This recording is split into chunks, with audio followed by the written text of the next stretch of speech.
वश का कार्य नहीं है, ये काम तो परमपिता परमात्मा ही करता है। अरे जो हमारे आंखों की अतीव सूक्ष्म सिराओं की रचना कर देता है, क्या हमें ये शक्ति है कि हम उसकी आंखों का निर्माण कर दें? और मैंने एक प्रश्न और पूछ लिया, अगर भगवान न करे, ऐसा दुर्भाग्य आपका ना आए कि आपकी आंख खराब हो, पर यदि कर्म फल से आ गई तो जो स्वयं अपनी आंख ठीक नहीं कर पा रहा, वो तुम्हारी कैसे करेगा? मुस्कुराए, और कुछ उत्तर ही नहीं है। ध्यान देना, जानो परमात्मा कैसा है।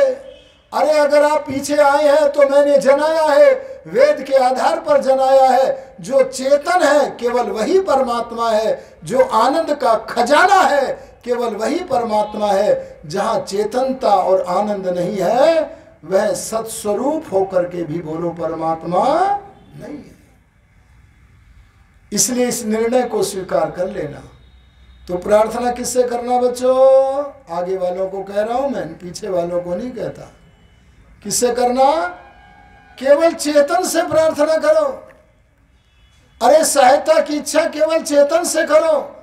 और सांसारिक व्यवहार में ऋषि दान कहते हैं ईश्वर से भी करो, और माता पिता आदि चेतन से भी करो। अरे बोलो करनी चाहिए कि नहीं? लेकिन सांसारिक आंगन से परे, अरे परे का अर्थ क्या है? हटके। ठीक कहा बेटे ने, तालियां बजा दो बच्ची के लिए। परे माने हटके, हटके माने जहां इंद्रियों की पहुंच नहीं है। श्रद्धेय आचार्य जी कल बता रहे थे, अरे जहां इंद्रियों की पहुंच नहीं है, आंख से दिखेगा क्या?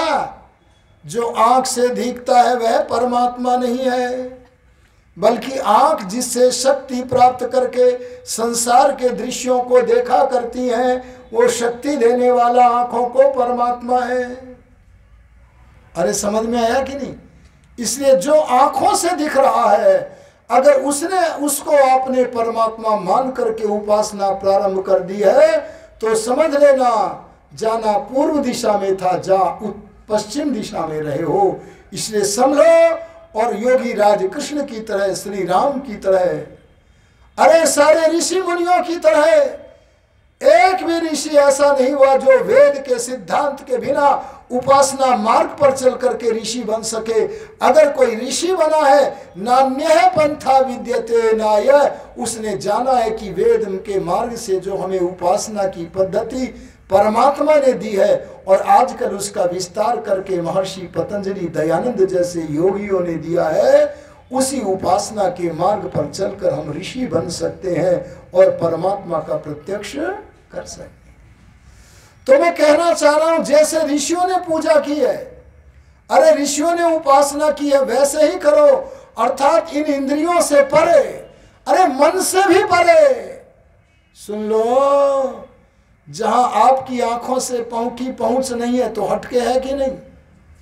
अरे जहां मन की भी पहुंच नहीं है, अरे जहां आत्मा सीधा उससे असंप्रज्ञात समाधि में कनेक्शन जोड़ता है, ऐसा जो स्थान है ना, तो इसलिए ध्यान देना, जहां इंद्रियों की पहुंच नहीं है, इंद्रियों से हटके वहां स्थान पर आध्यात्मिक आंगन के लिए अपने जीवन को आध्यात्मिक जीवन बनाने के लिए संध्या में बैठा करो। वहां बैठकर हमें केवल भगवान का ही चिंतन करना है, अन्य किसी महापुरुष का, किसी गुरु का चिंतन बोलो नहीं करना। इसलिए पता लगा प्रार्थना कभी जड़ पदार्थों की मत करना। अरे सूर्य की करनी चाहिए कि नहीं? अरे बोल दो। ध्यान देना, सूर्य के साथ जड़ पदार्थ की तरह व्यवहार करो। ये बड़े बड़े बुद्धिमान लोग इस बात को नहीं जानते, छोटे छोटे बच्चे जानते। एक घटना सुना देता हूं, यह भी सत्य है। हापुड़ में रहते थे आर्य समाज के महादन पंडित रामचंद्र देहलवी जी। ये बच्चों सुन लेना, समझ लेना। रामचंद्र देहलवी जी को आर्य समाज मंदिर में जाना था सायंकाल अंतरंग सभा में। उस परिवार में 3 लोग रहते थे, पंडित रामचंद्र देहलवी जी, उनकी बेटी और बेटी की भी बेटी देवती। दोनों सो गए और उन्हें जाना है अंतरंग सभा में, तो छड़ी ढूंढने लगे, छड़ी कहीं मिली नहीं तो बिना छड़ी के चले गए। सभा में से लौट करके आए और सो गए। प्रातःकाल उन्होंने अपनी देवती से पूछा, ज्यादा बड़ी नहीं थी पर उसके भीतर सांप्रदायिक दुर्गंध नहीं घुसी थी, पवित्र थी, और वो थी 7-8 साल की। पंडित जी बोले, ए बेटी, अपनी देवती से बोले, ए बेटी, क्या तूने मेरी छड़ी उठाई है? वो छोटी सी 7-8 साल की बेटी बोली, नहीं नहीं नाना जी, मैंने आपकी छड़ी को नहीं उठाया। तब नाना जी तो बड़े दार्शनिक थे, उसी दृष्टि से बोले, मुझे तो बेटी ऐसा लगता है जैसे मेरी छड़ी की आदत खराब हो गई है। चौंकी, 7 साल की बिटिया चौंकी, ये क्या कह रहे हैं नाना जी? इन्हें तो लोग पंडित बोलते हैं, अरे इन्हें तो विद्वान माना जाता है, अरे भरी भारी सभाओं में सुना जाता है, और ये कहते हैं मेरी छड़ी की आदत खराब हो गई है। बोले, कैसे आदत खराब हो गई है नाना जी बताओ। तब नाना जी बोले, बताओ बच्चों सही बोले कि नहीं, मैं बोल के दिखाता हूं। नाना जी बोले, मेरी छड़ी की जब मर्जी होती है तब घर छोड़ करके चली जाती है, और जब मर्जी होती है तब घर में आकर के कहीं पर भी स्थिर हो जाती है। इसकी आदत खराब हो गई है। बोलो सही बात है कि नहीं है? गलत है ना? इसको समझने का ही नाम आर्य समाज है।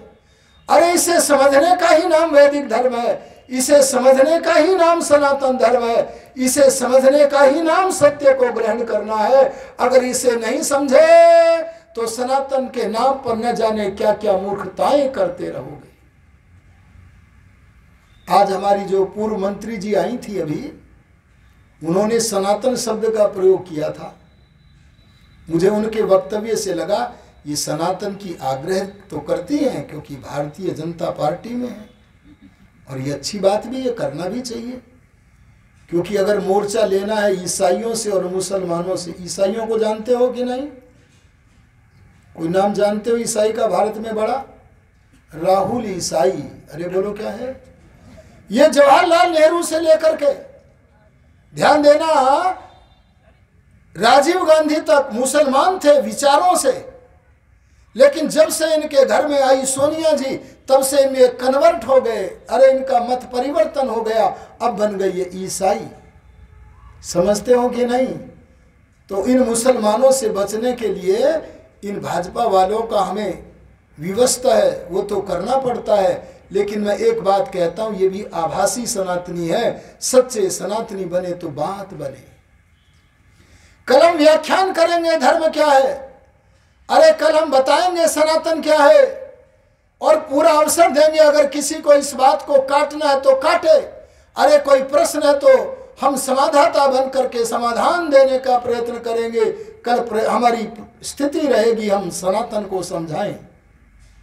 समझोगे कि नहीं समझोगे? हाँ, कल समझना। आज मैं आपसे निवेदन करना चाहता हूं, अगर सनातनी बनना है तो ये समझो कि प्रार्थना चेतन से ही करनी है। अरे जड़ पदार्थ से प्रार्थना बोलो नहीं करनी है, कभी भी जड़ पदार्थ से प्रार्थना नहीं करनी। अच्छा बताओ, गंगा में नहाने से पाप धुलते हैं कि नहीं? अरे धुलते तो होंगे।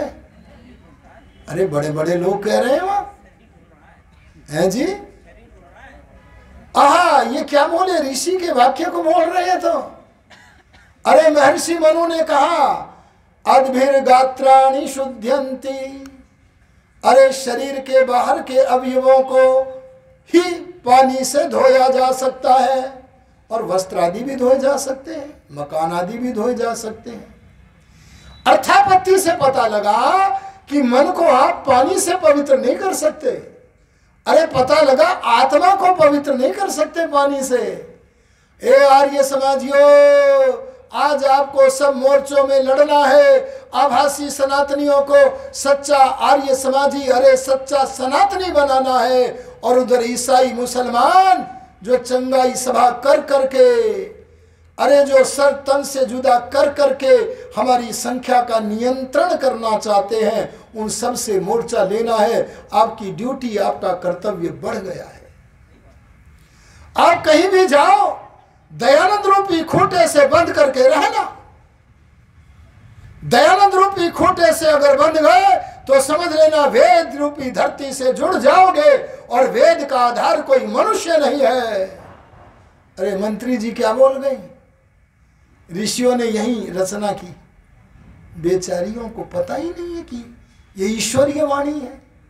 देखो एक बात सुनो, आर्य समाज में आकर अगर बोला करो ना कोई भी, तो पढ़ाई लिखाई करके आया करो। ये एकमात्र ऐसा मंच है जहां और मंचों की तरह कुछ भी बोल दिया काम चल जाएगा, ऐसा नहीं हो सकता है। यहां तो सत्य का सत्य और बोलो झूठ का झूठ स्पष्ट करना पड़ता है।